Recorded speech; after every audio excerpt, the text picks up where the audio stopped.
Hello good morning. तो हमारी preparation बहुत शानदार चल रही है पढ़ाने की आपको, और मैं उम्मीद कर रहा हूँ कि आपकी प्रिपरेशन भी बहुत शानदार चल रही होगी। State Bank of India clerk और आईबीपीएस क्लर्क के प्री को क्वालिफाई करना, मेंस क्वालिफाई करना, as well as State Bank of India PO और आईबीपीएस पीओ के मेंस को क्वालिफाई करने का साथ चल रहे हम। मैं आपके साथ, आप मेरे साथ। अगर ऐसे ही चलते रहे तो हम जल्दी ही कुछ बेहतर करेंगे, सिलेक्शन लेंगे। ठीक है, चलो आज मैं जो कोडिंग डिकोडिंग का पार्ट है, इस कोडिंग डिकोडिंग के पार्ट में मैंने जो डिटेलिंग आपको दिया था कल की क्लास में, बहुत बेसिक क्लास थी, उससे जो आगे की चीज़ें मैं वो चाह रहा था आज आपको पढ़ाऊँ। और जो बचे हुए पार्ट्स हैं अब वो है सब्स्टिट्यूशनल कोडिंग, कंडीशनल कोडिंग, और फिर मैं आज ही चाहता हूँ कि मैं आपको बाइनरी कोडिंग की थोड़ी बहुत इन्फॉर्मेशन ज़रूर दे दूँ। ऑल्दो ये बैंकिंग के प्री में अभी तक रेयर ही पूछा गया है, ठीक है, लेकिन हमारी जिम्मेदारी बनती है अपने सिलेबस में जितनी चीज़ें लिखी गई है सारे पढ़ के जाना।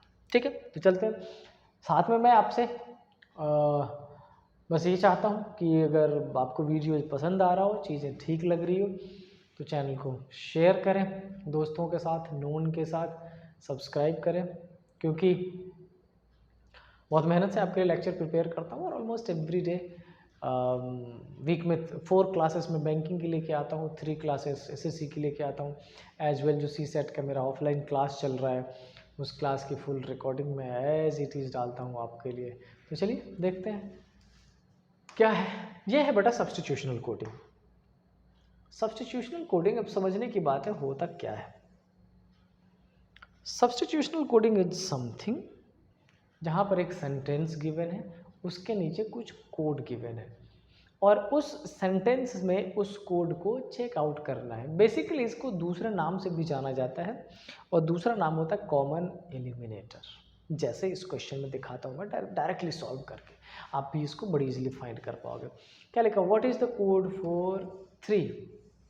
ठीक है, तो नॉर्मली हम 3 का कोड, लेकिन मैं अभी क्या चाहता हूँ कि इस क्वेश्चन का आंसर ना फाइंड करके मैं आपको ये बता दूँ कि यहाँ पर जितने भी लिखे गए सब का कोड कैसे फाइंड कर सकते हैं। अच्छा ये बताइए, जो पहला वर्ड है जनवरी, क्या ये जनवरी और किसी में दिख रहा है? आप बोलोगे हाँ सर दिख रहा है जनवरी इसमें।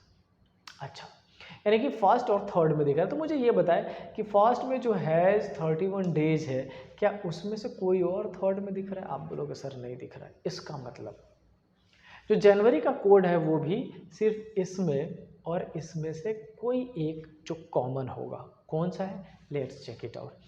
टी वाई इधर नहीं दिख रहा है, जे के इधर दिख रहा है, तो ये जे के और ये जे के इक्वल टू किसका कोड हो गया?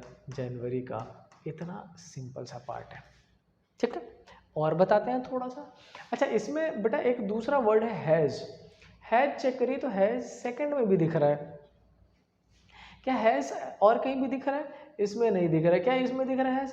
नहीं दिख रहा है। ऑल राइट, तो हैज़ फर्स्ट में और सेकंड में मैं पहले चेकआउट कराऊंगा कि क्या फर्स्ट और सेकंड में और कोई दूसरा वर्ड भी कॉमन है। आप बोलोगे हाँ सर, एक ये 31 और 31 और कॉमन है, यानी कि फर्स्ट और सेकंड में हैज़ 31 कॉमन है। अनफॉर्चुनेटली वो हैज़ और 31 इन दोनों के अलावा, किन दोनों के अलावा? इन दोनों के अलावा, इसके और इसके अलावा और कोई नहीं है। इसका मतलब फ़िलहाल जितनी इन्फॉर्मेशन है उसमें हैज़ और 31 का कोड सेपरेटली अपन फाइंड नहीं कर पाएंगे। तो क्या हो सकता है आंसर? चेक करते हैं। वाई ओ ओ पी, ये वाई ओ और ओ पी कहीं भी नहीं है। इसका मतलब इस दोनों का कोड वाई ओ और ओ पी में से कोई एक हो जाएगा, बट कौन 100% श्योरिटी के साथ होगा ये इन्फॉर्मेशन नहीं है। आई होप आपको समझ आने लग गया होगा कि आप कैसे फाइंड करेंगे। अब मैं आपको डायरेक्टली क्वेश्चन का आंसर बता देता हूँ। अच्छा हमसे क्या पूछा गया है? 3। हमें चेक करना पड़ेगा कि 3 किस में है। 3 बेटा ये दिख रहा है, क्या इसमें 3 है? नहीं। क्या इसमें 3 है? नहीं। क्या इसमें 3 है? नहीं। तो क्या सिर्फ इसी में 3 है? हाँ इसी में। अच्छा देखा ना, क्या कोई और ऐसा वर्ड भी जो सिर्फ इसी में? पोंगल पोंगल इधर भी है, सेलिब्रेट सेलिब्रेट इधर भी है, इन इन इधर भी है, ये डेज और डेज इधर भी नहीं, सिर्फ 3 इसमें जो इसी में कॉमन है। इसका मतलब कोई एक कोड होगा ना जो सिर्फ इसमें होगा, कहीं और नहीं होगा। कौन सा कोड है, लेट्स चेक इट आउट। ये LB नहीं हो सकता 3 का, ये XZ नहीं हो सकता 3 का, ये GN नहीं हो सकता 3 का, ये TY नहीं हो सकता 3 का, तो बचा कौन सा, RE। इसका मतलब 3 इक्वल टू RE एंड इसमें एक ऑप्शन मिसिंग है, ऑप्शन E जो 3 इक्वल टू होगा वो कौन सा हो जाएगा, RE and the correct answer is option number E। ठीक है, एक बार और चेकआउट कर लो। What is the code for 3? Pongal celebrate in 3 days। ये 3 एक ऐसा वर्ड है जो सिर्फ थर्ड से फोर्थ सेंटेंस में है, इसके अलावा ये और किसी भी सेंटेंस में गिवन नहीं है। इसका मतलब इसका कोड भी सिर्फ फोर्थ सेंटेंस में होगा और कोई नहीं होगा। आई होप चीज़ें आपको बड़ी आसानी से समझ आ रही होंगी, क्योंकि ये बहुत मुश्किल नहीं होता है। हाँ, मैं आपको क्वेश्चन 1-2 और ज़रूर सॉल्व करवा देता हूँ। क्वेश्चन अपन सॉल्व कर लेते हैं। चलिए देखिए क्या है ये, इसमें इन्होंने क्या बोला है, इसमें इन्होंने बोला है what is the code for IUQW। तो पहले अपन चेक करेंगे कि IUQW किधर है। अच्छा, अगर इसमें देखें तो IU भी है और QW भी है। क्या ये IUQW और कहीं भी है? इसमें नहीं है। अच्छा, इसमें भी है IU और QW। क्या ये और कहीं है? नहीं है। तो किस में है ये बेटा? IU फर्स्ट में और थर्ड में, दोनों को दोनों है। तो पहले तो हम चेक कर लेंगे कि कौन सा ऐसा वर्ड है जो, कौन सा ऐसा वर्ड है जो इस फर्स्ट में भी गिवन है और थर्ड में भी गिवन है। चेक करो कौन कौन सा है।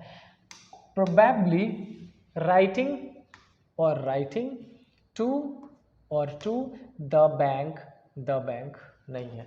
इसका मतलब राइटिंग और टू, और हमारा जो कोड होने वाला है वो कौन सा होगा? राइटिंग और टू। क्लियर? अच्छा, अब ये तो रहा डायरेक्टली क्वेश्चन का आंसर फाइंड करने का, लेकिन क्या मैं ऑफलाइन में ऐसा पढ़ाता हूँ? तो आंसर है नहीं। मैं क्या कराता हूँ, मैं पहले इन सब का बोलूँगा आपको कोड निकाल लीजिए एक बार, ठीक है।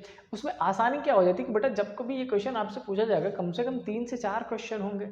अब हर क्वेश्चन का ऐसा सेपरेट अगर आप निकालोगे, टाइम ज़्यादा लगता है और उसमें नुकसान हमारा खुद का होता है। तो क्यों हम अपना नुकसान करें, क्यों ना एक ही बार में सबका कोड ऐसा कॉमन एलिमिनेट करके फाइंड कर ले, फिर आंसर चेकआउट कर लेंगे। डन। चलिए नेक्स्ट में देखते हैं, नेक्स्ट क्वेश्चन क्या है। ये रहा सी। यहाँ पर एक बात इन्होंने कह दी है, What may be the code for 2। अच्छा, अब चलते हैं 2 पे, और फॉर्चुनेटली इसके जस्ट पहले वाले क्वेश्चन में हमने वही फाइंड किया है। अच्छा, इसमें है राइटिंग और 2, और इसमें भी है राइटिंग और 2, और इसका कोड हमने निकाला था कौन सा? प्रोबेबली कोई दो जो था कॉमन था, IU और QW। लेकिन बेटा ये जो राइटिंग है, ये जो राइटिंग है और जो 2 है, इसका IU और QW में से कौन सा होगा हम 100% श्योर नहीं है। इसका मतलब 2 का पूछा है तो IU और QW ये भी पॉसिबल है, ये भी पॉसिबल है। So the correct answer is A and C and that is option number E। इसी को क्या बोला जाता है? सब्स्टिट्यूशनल कोडिंग। और प्रोबेबली आपको बड़े आसानी से समझ आ गया होगा, क्योंकि कुछ है ही नहीं, बहुत ईजी है, बहुत ज़्यादा ईजी। ठीक है। अब मुझे एक बात बताओ, सपोज कर लो कि एक वर्ड आपसे पूछ लेता, जैसे कस्टमर है, एक वर्ड होता कस्टमर, और दूसरा आपसे पूछ लेता योर। आपसे बोलता कस्टमर और योर का कोड बताओ। ठीक है, मैंने कस्टमर एक वर्ड वहाँ ऐसा लिया जो ऑलरेडी इसमें गिवन है, मैंने कहीं तो देखा था, ये रहा कस्टमर, ये गिवन है। लेकिन मैंने योर एक वर्ड ऐसा ले लिया, ये वर्ड योर मैंने एक ऐसा ले लिया जो यहाँ जो सेंटेंस गिवन है 1 2 3 एंड 4 इसमें मेंशन नहीं है। तो अब क्या करें? उस केस में ध्यान रखिएगा कि अगर कोई एक ऐसा वर्ड दे देता हो जो इसमें गिवन नहीं है, इसका मतलब उसका कोड भी इसमें गिवन नहीं होगा, आपको उसके लिए कोई नया कोड ढूंढना पड़ेगा। तो आपका आंसर डिपेंड हो जाता है आंसर में, ऑप्शंस में, कि कौन सा ऐसा ऑप्शन गिवन है जिसमें कस्टमर का तो वही कोड होगा जो यहाँ गिवन है, लेकिन योर का कोड वो होना चाहिए जो यहाँ पर ना गिवन हो, बिल्कुल नया होता हो। समझ आ रही बात? और आप उस पैटर्न पे उसका आंसर फाइंड कर लीजिएगा। ऑलराइट, चलिए। सो आई होप आपको सब्स्टिट्यूशनल कोडिंग समझ आया होगा, बहुत मुश्किल नहीं है, चीज़ें ईजी है। इसके आगे क्या है? इसके आगे बच्चे एक नया पैटर्न है जिसको बोलते हैं हम क्या, कंडीशनल कोडिंग। अब ये क्या है, इसको भी एक बार अपन सही से समझ लेते हैं, फिर आपके लिए इजी हो जाएगा।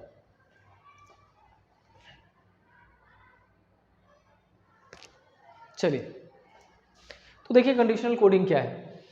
कंडीशनल कोडिंग में बेसिकली आपको क्या करना पड़ेगा, ये जो गिवन है ये तो बेसिक इन्फॉर्मेशन है, ये आपके लिए इंपॉर्टेंट नहीं, बेसिक इन्फॉर्मेशन यहाँ पर है। इन्होंने क्या लिखा है, if the seventh alphabet is vowel and the fourth alphabet is consonant, then all the consonants should be changed to next vowel and rest alphabet should be coded as given symbol। Suppose कर लीजिए कि मैं इसमें से एक word बनाता हूँ आपके लिए जो आगे क्वेश्चन में मेंशन होगा, या पहले मैं आगे वाले क्वेश्चन से एक वर्ड निकाल ही लेता हूँ।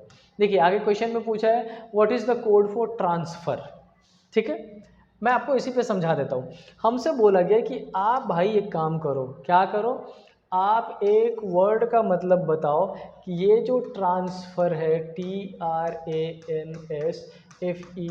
ट्रांसफ़र का कोड क्या होगा। और इसको कंडीशनल कोडिंग क्यों बोलते हैं, क्योंकि ऑलरेडी कुछ कंडीशंस गिवन है, आपको चेक करना पड़ेगा कि आपका ये वर्ड इन तीनों कंडीशंस में किस में फिट बैठ रहा है, और जिसमें जो चेंज बोला गया है वो चेंज करके यहाँ से कोड फाइंड कर लेंगे। अगर आपका वो एक से दूसरे से तीसरे में फिट हो रहा हो तो आपको उस हिसाब से चेंज करना पड़ेगा। जैसे नोट में गिवन है, if more than one condition apply the condition will appear one by one, पहले फिर दूसरा फिर तीसरा एंड सो ऑन, इसलिए इसको क्या बोलते हैं, कंडीशनल कोडिंग। चलिए अब लिखा है ट्रांसफर, पहले देखते हैं कि the seventh alphabet is vowel, first second third fourth fifth six seventh, बिल्कुल करेक्ट हो रहा है, पहला ही फिट बैठ रहा है। And the fourth alphabet is consonant, first second third fourth, ये भी फिट बैठ गया। तो क्या चेंज करना है, then all the consonant should be change to next vowel, तो सारे ही कॉन्सोनेंट को नेक्स्ट वोवेल से चेंज कर देना है। इसका मतलब आपसे कह रहा है कि जो टी है ना ये किससे चेंज होगा, यू से, आर भी किससे चेंज हो जाएगा, यू से, ए अभी वैसे ही रखते हैं, एन किससे चेंज हो जाएगा, ओ से, एस किससे चेंज हो जाएगा, यू से, एफ किससे चेंज होगा, जी एच आई से, और आर किससे चेंज हो जाएगा, यू से। Done, okay. अच्छा क्या कह रहा है, and consonant should be change to next one and rest alphabet should be coded as the given symbol, और रेस्ट अल्फ़ाबेट कोडेड सिंबल। तो अल्फ़ाबेट में आपका बचा कौन सा, ए के सामने कौन सा है, एंड है, एंड मेंशन कर लीजिए। ई के सामने कौन सा है, हैशटैग, ई के सामने क्या मेंशन कर लीजिए, हैशटैग, ये आपका आंसर हो जाएगा। लेकिन मुझे आंसर करेक्ट है कि नहीं उसके पहले ये सिचुएशन को भी रीड करना पड़ेगा। क्या पता हमारा पहला ही क्वेश्चन 1 2 3 कंडीशंस में आता हो, तो हमें उसके पैटर्न पे चेंज करना पड़ेगा। So let's go to it. If there are more than 5 consonant, अब यहाँ पर देखो 1 2 3 4 5 6, मतलब हमारा यही क्वेश्चन दूसरे कंडीशन में भी फिट हो रहा है, तो मतलब अब हमें दूसरा चेंज भी करना पड़ेगा। क्या कह रहा है, then the codes of the third and the fourth letter have to be interchange. तो जो थर्ड लेटर है और जो फोर्थ लेटर है उसका कोड क्या करना पड़ेगा, इंटरचेंज करना पड़ेगा। इसका मतलब यहाँ पर क्या आ जाएगा, हैशटैग, और थर्ड किसका, थर्ड एंड फोर्थ लेटर का। अब हमें देखना पड़ेगा क्या, ओ का इसमें कोड गिवन है 7, तो थर्ड एंड फोर्थ का, इसका मतलब यहाँ पर 7 और यहाँ पे एंड, ये चेंज हो जाएगा। डन, चलो क्या नेक्स्ट में भी है, if second and last letter is consonant, second और लास्ट, मतलब ये तीनों ही कंडीशन में ये क्वेश्चन आ रहा है, second and last, then the code of the vowel present in the word will be change to the code for last consonant. इसका मतलब वोवेल का जो हमने कोड लिखा है उसको लास्ट कॉन्सोनेंट में बदलना पड़ेगा। कुछ चीज़ें समझ आ रही है, इसीलिए इस पर्टिकुलर पैटर्न को बोला जाता है कंडीशनल कोडिंग। मैं एक बार दोबारा रिपीट करता हूँ, मैं क्या कह रहा हूँ ध्यान से सुनिए। यहाँ पर कोई भी क्वेश्चन गिवन हो, आपको देखना है कि वो क्वेश्चन इन तीनों में से किस कंडीशन में आ रहा है।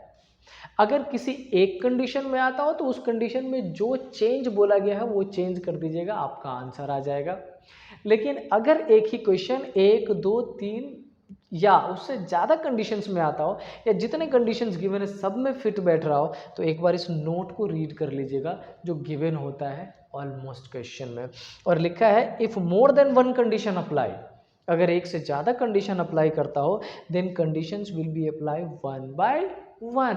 पहले कंडीशन में आ गया वो अप्लाई करिए, फिर दूसरे में अप्लाई वो करिए, फिर तीसरे में आ गया वो, एंड देन फाइनल जो आपका आउटपुट होगा वो आपका करेक्ट आंसर हो जाएगा। ठीक है, चलिए मैं एक क्वेश्चन और आपको दिखाता हूँ करके। ये what can be the code of the word between. हमसे पूछा गया है कि बेटा एक वर्ड है, क्या है, एक वर्ड है क्या, बिटवीन, और हमसे पूछा गया इसका क्या कोड है। पहले देखते हैं कि ये किस कंडीशन में आता है। If the seventh alphabet is vowel, first second third fourth fifth six, नहीं पहले कंडीशन में तो नहीं आया। दूसरे में if there are more than 5 consonant 1 2 3 4, दूसरे कंडीशन में भी नहीं आया। If second and last letter is consonant, second and दो, तीनों में से किसी कंडीशन में नहीं। अब क्या करें, तो आपको ध्यान रखना है अगर कोई क्वेश्चन ऐसा आता हो जो किसी भी कंडीशन में ना हो तो वो जिस कोड के सामने लिखा गया है वही उसका आंसर हो जाएगा। दोबारा रिपीट कर रहा हूँ, अगर कोई कंडीशन कोई क्वेश्चन ऐसा हो जो इस तीनों में से किसी भी कोड में नहीं आता हो देन इट्स आवर रिस्पॉन्सिबिलिटी कि हम इसको डायरेक्टली उसके गिवन कोड के सामने चेकआउट कर लें।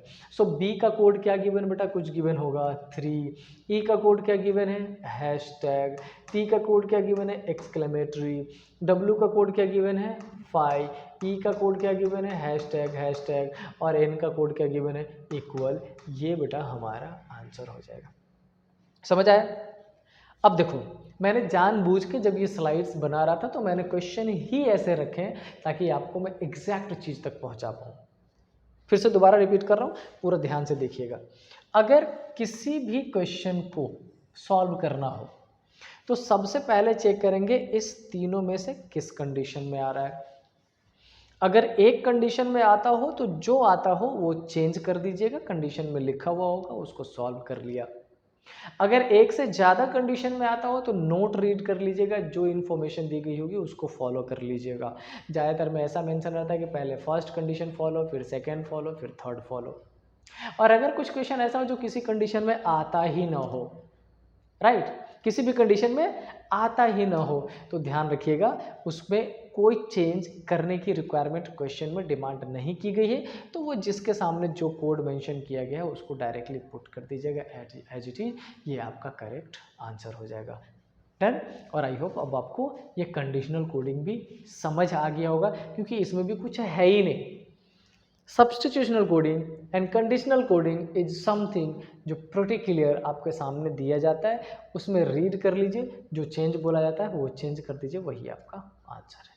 ठीक है, क्या मैंने और क्वेश्चन रखे हैं? अगर रखे हैं तो मैं एक क्वेश्चन और आपका सॉल्व करा देता हूँ। नहीं, दैट इट इज ठीक है। यहाँ पर आया था काउंटरमैन, फिर उसको अपन फाइंड कर लेते, आंसर हमारा आ जाता। अब मैं आपको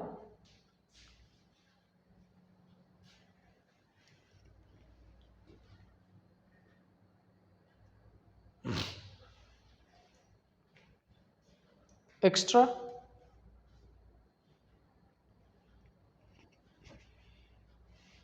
जो बताना चाह रहा हूँ वो क्या, वो है बेटा बाइनरी कोडिंग। मैं थोड़ी सी इन्फॉर्मेशन आपको देना चाह रहा हूँ ताकि आप इसको क्लियरली समझ लें बाइनरी कोडिंग होता क्या है।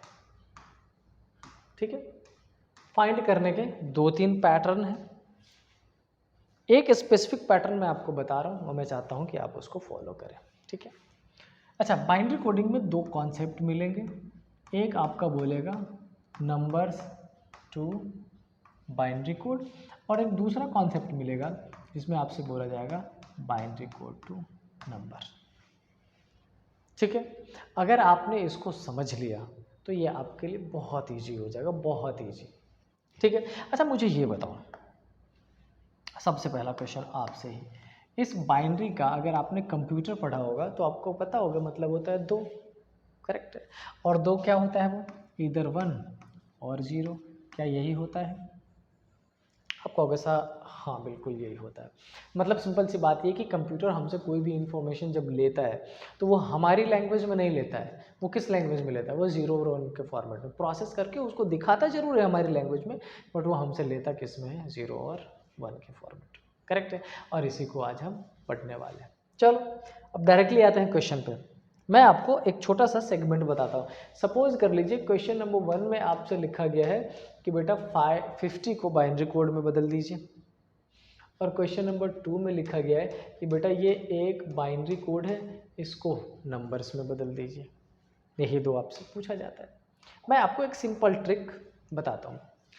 एक तो मल्टीप्लिकेशन का ट्रिक है, एक डिवीजन वाला है। मैं अभी पहले मल्टीप्लिकेशन वाला बताता हूँ, वो मुझे ईजी लगता है और आई होप आपको भी ईजी लगेगा। सबसे राइट में एक काम करिएगा, सबसे राइट में एक नंबर लिखिएगा 1, और जब इसे लेफ्ट की तरफ बढ़ना शुरू करिएगा तो मल्टीप्लाई करना शुरू करिएगा 2 से। जैसे 1 2 जा 2, 2 2 जा 4, 4 2 जा 8, 8 2 जा 16, 16 2 जा 32, again 64, again 128 and so on. मैं एक बार फिर से रिपीट करता हूँ। मैंने सबसे राइट में एक नंबर लिखा 1, और फिर मैंने आपसे बोला कि इस 1 से लेफ्ट की तरफ बढ़ना शुरू करिए, and while going this direction आपको अपने पास जो अवेलेबल नंबर है उसको 2 से मल्टीप्लाई करते चलना। ये पहला कॉन्सेप्ट नंबर 2।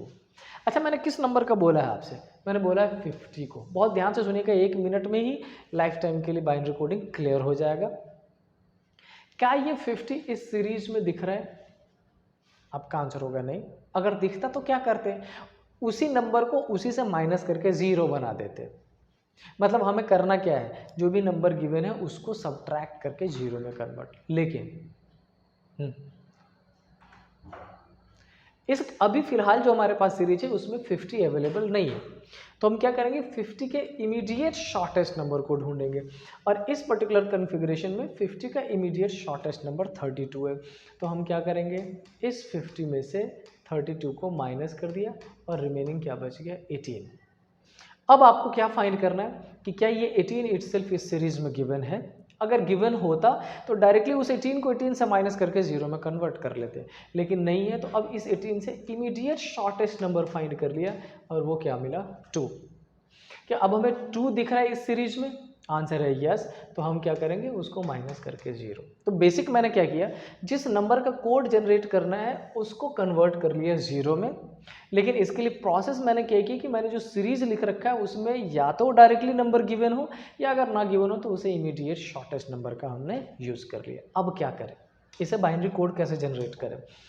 तो वाइल कन्वर्टिंग 50 इंटू 0 हमने यूज़ किया है 32, 16 और 2। तो जिस जिस नंबर का आपने यूज़ किया है उस नंबर के सामने आप लिखेंगे 1, और जिस नंबर का यूज़ नहीं किया उसके सामने लिखेंगे 0।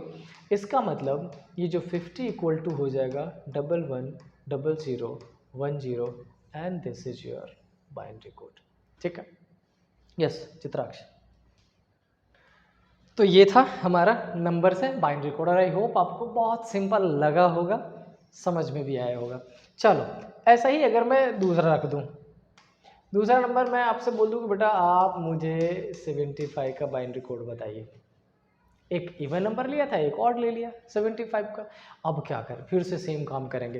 क्या 75 डायरेक्टली इस सीरीज में गिवन है? आप कहोगे सर नहीं। फिर क्या करें, चेक करते हैं ना 75 से इमीडिएट शॉर्टेस्ट कौन सा है। 75 से इमीडिएट शॉर्टेस्ट नंबर है 64। इसमें से 64 माइनस करेंगे, क्या बचेगा, 11। क्या 11 इट सेल्फ है? नहीं। 11 से छोटा कौन सा है, 8। इसमें से 8 माइनस करेंगे, क्या बचेगा, 3। फिर 2 माइनस करेंगे, क्या बचेगा, 1। फिर 1 माइनस करेंगे, क्या बचेगा, 0। मतलब ये कि 75 को 0 तक पहुंचाने के लिए हमें यूज़ करना पड़ा 64, 8, 2 और 1। तो जिसका जिसका यूज़ किया उसके उसके सामने 1 लिखेंगे, और जिसका जिसका यूज़ नहीं किया उसके सामने 0 लिख देंगे, और वही आपका बाइनरी कोड हो जाएगा। दैट आई होप समझ आ रही है। अब बात रही क्वेश्चन नंबर 2 का। अगर आपसे पूछ लिया जाए 0110 ये बाइनरी कोड है, इसका नंबर बताओ, तब क्या करें? तब भी बेटा काम सेम करना है, एग्जैक्ट सेम। कैसा? 1 1 0 1 1 0। क्या करें? इसका नंबर वही सीरीज लिख दो नीचे, सीरीज 1 2 4 8 16 एंड 32। अब क्या करें? जिसके सामने 0 है उसको छोड़ दें और जिसके सामने 1 है उसको ऐड कर दें। ये करेक्ट आंसर। तो क्या हो जाएगा? 2 और 4 8, 8 और 16 24, और 24 और 32 कितना हो जाएगा? 56। Correct answer. समझ आया? मुझे लगता है कि बाइनरी कोड से नंबर और नंबर से बाइनरी कोड एक क्वेश्चन से ज़्यादा नहीं चाहिए समझने के लिए, और आपको भी समझ में आ ही गया होगा। अब बात रही कि क्या क्वेश्चन पूछा जाएगा, तो ऐसा पूछा जाएगा इतना सिंपल? तो आंसर है नहीं। तो कैसा पूछा जाएगा? ऐसा। सपोज कर लीजिए बेटा स्टार इक्वल टू लिखा हो 1 और हैशटैग इक्वल टू लिख दिया गया हो 0। डन। और आपसे क्वेश्चन में पूछ लेता हो क्या? स्टार हैशटैग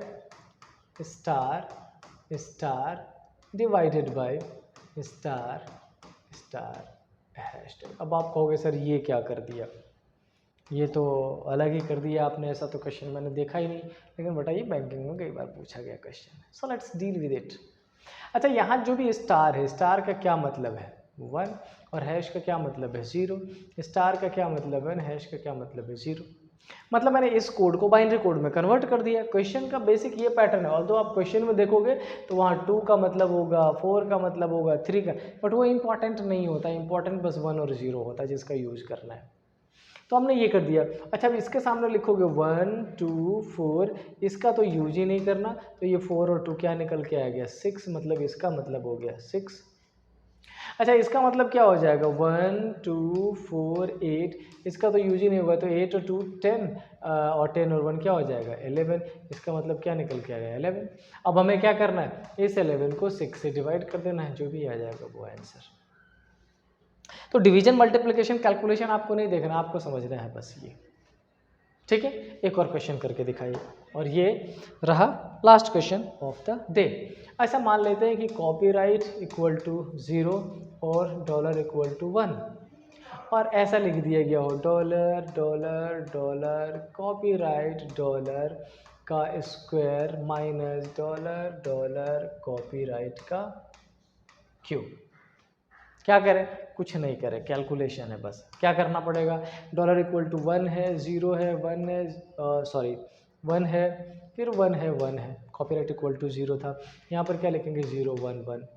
अच्छा, ये क्या बनेगा? 1 2 4 8 16, इसको हटा दो, ऐड कर दो 24 28, और ये बन गया 29, और 29 का स्क्वायर क्या होता है?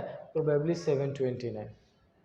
अच्छा, ये बनेगा 1 2 और 4, इसको हटा दो, ये 4 और 2 क्या हो गया? 6, और 6 का क्यूब क्या हो जाता है? 216। और अब क्या करें? इसका सब्ट्रैक्शन कर ले, जो आएगा आंसर आ जाएगा, और यही आपका क्या हो जाता है? Binary code. ठीक है, तो चलो आज की क्लास में इतना ही। आई होप आपको सब्स्टिट्यूशनल कोडिंग भी, कंडीशनल कोडिंग भी और ये बाइनरी कोडिंग तीनों बहुत शानदार तरीके से समझ में आ गया होगा, जो बैंकिंग के सिलेबस के लिए इम्पॉर्टेंट है। अब इसमें बचा है एक, जिसको बोलते हैं क्लॉक बेस्ड कोडिंग और न्यू पैटर्न कोडिंग। उसका लेक्चर आपको मिलेगा प्रोबेबली मंडे को, क्योंकि कल दिन है एसएससी का, और हम रिकॉर्ड करेंगे एसएससी वाला। ठीक है, सो पढ़ते रहिए शानदार तरीके से। वीडियोस लेक्चर अगर आपको अच्छे लग रहे हैं तो शेयर जरूर करें, इसको सब्सक्राइब भी करें, लोगों तक पहुंचाने की कोशिश करिए। हाँ, ज़रूरत पड़े तो कमेंट जरूर करिए, डाउट्स अगर आता हो तो कमेंट में शेयर कर दीजिए। व्हाट्सअप नंबर अवेलेबल है, इंस्टाग्राम अवेलेबल है मेरा, कादिर अली नाम से, डायरेक्टली वहाँ पर सर्च कर लीजिए, मिलते हैं वहाँ पे। अगर आपका डाउट्स आता है, बड़ी खुशी होगी, मैं पहले उस डाउट को ही सॉल्यूशन देंगे, उसके बाद ही आगे पढ़ाएंगे। ठीक है, सो चलिए, टिल देन स्टे हैप्पी, जय हिंद।